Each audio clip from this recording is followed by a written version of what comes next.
안녕하세요. 북리지 김성민입니다. 지난 시간에는 왼쪽에 있는 이동, 그리고 스케일, 키웠다가 줄였다가 회전, 거울상으로 반전시키고 하는 기능에 대해서 설명을 드렸었는데요. 오늘은 여기에 있진 않지만 숨겨져 있는 기능 중에서 매우 유용한 것들을 설명을 드리고자 합니다. 숨겨져 있는 기능이라고 한다면 마우스 오른 버튼을 클릭을 하게 되면 여러 가지 다양한 옵션 기능들이 나옵니다.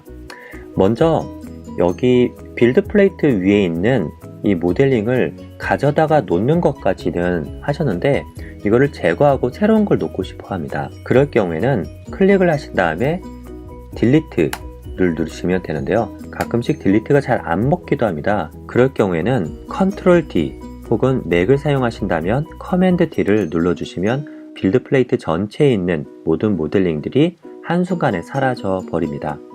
그리고 다시 원래대로 하려고 하시면 모든 프로그램들이 공통으로 가는 거죠. 컨트롤 Z, 맥에서는 커맨드 Z를 눌러주시면 다시 살아납니다. 다양한 곳으로 얘를 움직일 수도 있습니다. 이렇게 옮겼을 경우에 가운데로 놓고 싶다.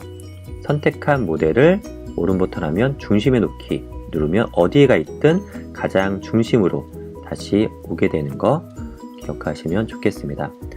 또 선택한 모델 삭제라고 되어 있는데요. 이렇게 아까 선택하고 나서 딜리트를 눌러도 삭제가 되지만 선택한 모델을 선택하시고 눌러주시면 삭제가 됩니다.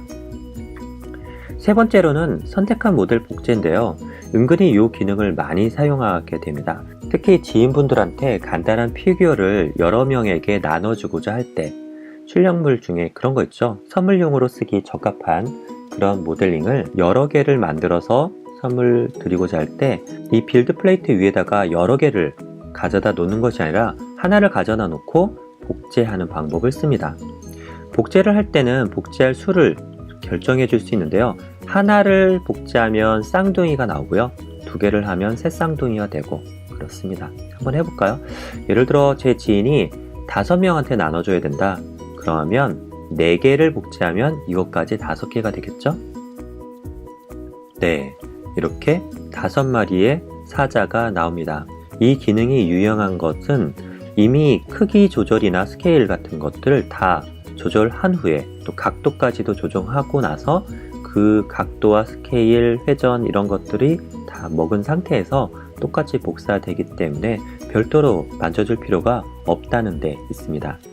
또 삭제하고자 한다면 Shift를 누른 상태에서 삭제할 것만 선택을 한 다음에 딜리트를 누르시거나 아니면 잘 안되면 선택한 모델 삭제를 눌러주시면 삭제가 깨끗하게 됩니다. 그리고 제가 이 모델링을 클릭했을 때 다른 데 가 있을 때 예를 들어 이렇게 가 있을 때도 모델링을 클릭하는 순간 제가 중심으로 오게 되는데 이렇게 중심으로 오게 하려면 지금 환경 설정에서 선택 하나만 하면 됩니다. 바로 뷰 포트 동작의 항목을 선택하면 카메라를 중앙에 위치 요거를 선택해 주시게 되면 그 다음부터는 어느 곳에 가 있든지 예를 들어 뭐 이렇게 되어 있든지 다 중심으로 오게 됩니다. 그리고 아까와 같이 모델이 복제가 되어 있다 라고 할 때 모든 모델 선택이라고 하는 것을 누르시게 되면 전체가 지금 약간 파란색이 선택이 되어 있다라는 표시죠. 이렇게 선택이 되겠고요. 모든 모델 정렬이라고 되는데 예를 들어 얘가 뭐 딴 데 가 있다 이렇게 가 있고 이렇게 가 있고 이상한 데로 막 가 있다 하더라도 모든 모델 정렬을 누르시게 되면 다시 옹기종기 모이는 방식으로 이렇게 정렬이 됩니다. 밑에 여기 빌드 플레이트 지우기는 아까 전에 커맨드 D 혹은 컨트롤 D 설명드린 대로고요. 그리고 모든 모델 다시 로드하게 되면 모델을 다시 로드하는 거고요.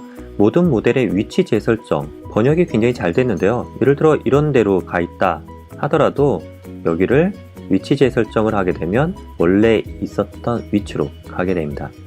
그리고 변환 재설정은 스케일이죠. 스케일이 원래대로 바뀌게 됩니다. 그리고 밑에 모델 그룹화 합치기 그룹 해제가 있는데요. 이거를 하기 위해서는 모델을 하나만 복제를 해 보겠습니다. 하나를 이렇게 복제를 시키고요. 복제한 거를 선택을 합니다. 복제를 이런 식으로 하고 나서 선택을 한 다음에 그룹화를 하게 되면요, 이렇게 그룹이 됩니다. 만약에 이게 그룹화가 안 돼 있을 때는 각각을 회전시키거나 각각을 스케일을 바꿔줄 수가 있습니다. 하지만 경우에 따라서는 두 개를 한꺼번에 회전하거나 해주고 싶을 때가 있습니다. 그러면 이렇게 그룹을 시키죠. 그룹을 시킨 다음에 이동을 하게 되면 하나만 잡고 하더라도 두 개가 한꺼번에 이동을 하게 됩니다. 그리고 스케일을 키우고자 할 때 그때도 같이 이렇게 늘어났다가 줄었다가 하는 거죠. 이럴 때 쓰이는 것이 그룹화이고요. 그리고 마지막으로는 모델링 합치기가 있는데요. 이거는 잘 사용하기가 좀 어렵습니다. 이거는 멀티칼라로 되어 있는 모델링 같은 경우를 같은 중심으로 딱 모아주는 역할들을 하는데요. 일반적인 그런 모델링 같은 경우는 이 합치기를 거의 쓸 일은 없는 것 같습니다. 자, 이렇게 내가 원하는 방식으로 빌드 플레이트 위에 모델링을 올려놓고 또 이동도 하고 회전도 하고 개수도 늘리고 하는 식으로 했다면 준비를 눌러서 슬라이싱을 진행을 하게 됩니다. 슬라이싱이 완료가 되게 되면 보는 방법이 있는데요. 이렇게 보게 되면 슬라이싱이 됐는지 안 되는지 모르죠. 그래서 큐라에서는 3가지 정도로 보는 방식을 제공해 주고 있습니다. 그 중에 하나가 솔리드 뷰. 현재 보고 있는 솔리드 뷰는 원래 모델링이 어떻게 생겼는지를 보여주는 방식이고요. 이렇게 빌드 플레이트에서 수정해 줄 때 유용하게 볼 수 있는 뷰입니다. 그런데 저 같은 경우는 이렇게 슬라이싱을 하고 나서 반드시 뷰를 바꿔주는데요. 레이어 뷰를 많이 사용합니다. 중간에 엑스레이 뷰 같은 게 있습니다. 엑스레이 뷰는 엑스레이 투사를 한 것처럼 내부가 어떻게 되어 있는지도 볼 수 있게 해주는 건데요. 많은 경우에는 엑스레이 뷰는 사용하지 않습니다.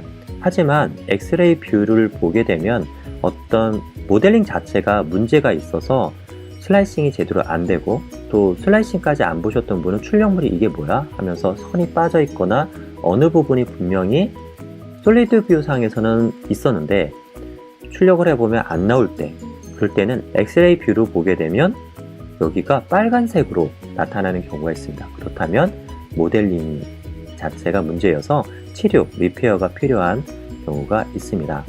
그럴 때 아니고는 엑스레이 뷰는 잘 사용은 안 합니다. 레이어 뷰, 가장 중요한 거는 레이어 뷰인데요. 레이어 뷰를 갖다가 출력 전에 한 번씩 볼 수 있는 그런 습관을 들이면 좋다고 지난 시간 말씀드렸잖아요. 이거를 하나씩 확인해 보도록 하겠습니다. 가장 기본이 되는 레이어 뷰는 라인 유형이라 그래서 여기에 보면 색깔들이 다 위치별로 다릅니다. 외벽은 쉘이라고 되어 있는, 쉘은 겉에 껍데기잖아요. 이 껍데기 외벽은 빨간색으로 되어 있고요. 그리고 밑에 있는 빌드 플레이트의 안착을 위해서 있는 브림이라고 되어 있는 건데, 이거는 도움말 보이기라고 해서 이렇게 하늘색으로 되어 있습니다. 사실은 도움말이라고 번역하는 것보다 헬퍼거든요.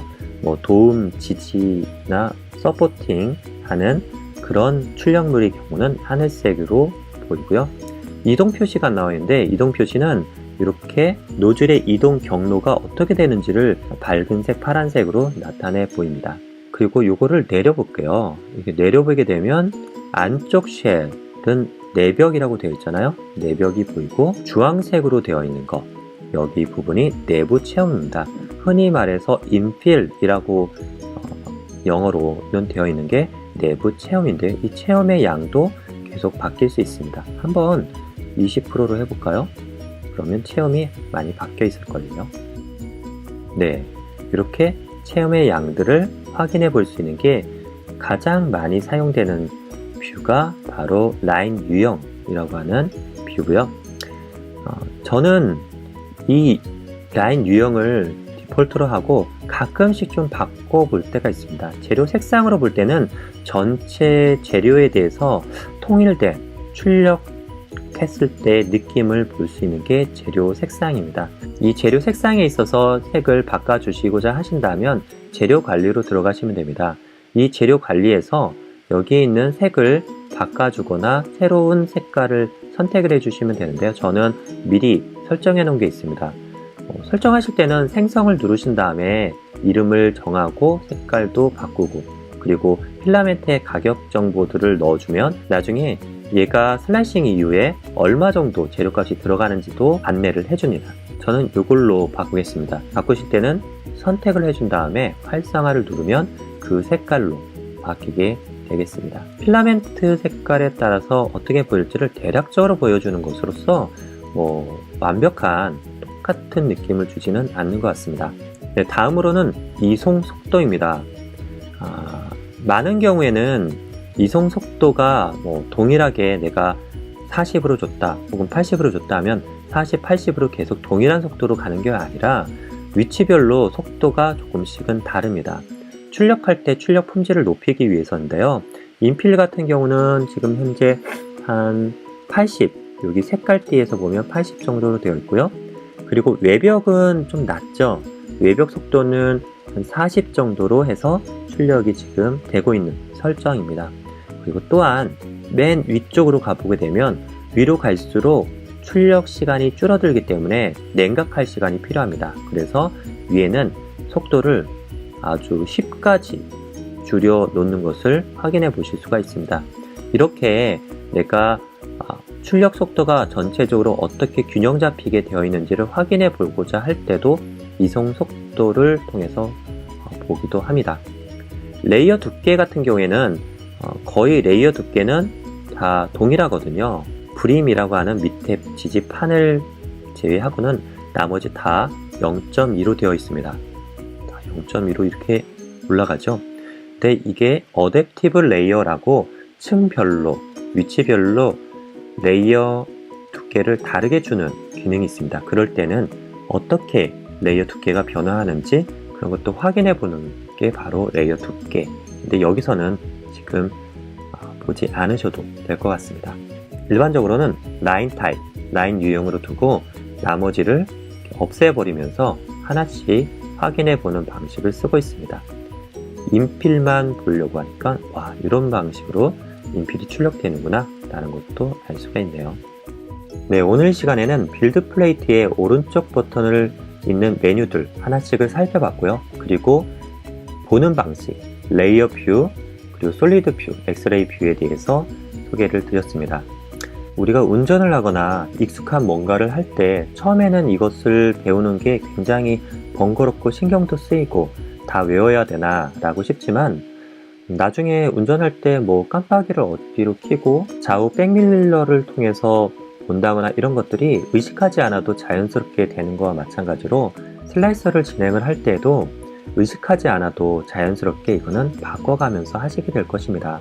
지금은 손에 익기 위해서 하나씩 둘씩 만져보시면서 익숙해지도록 노력해 보시면 좋겠습니다.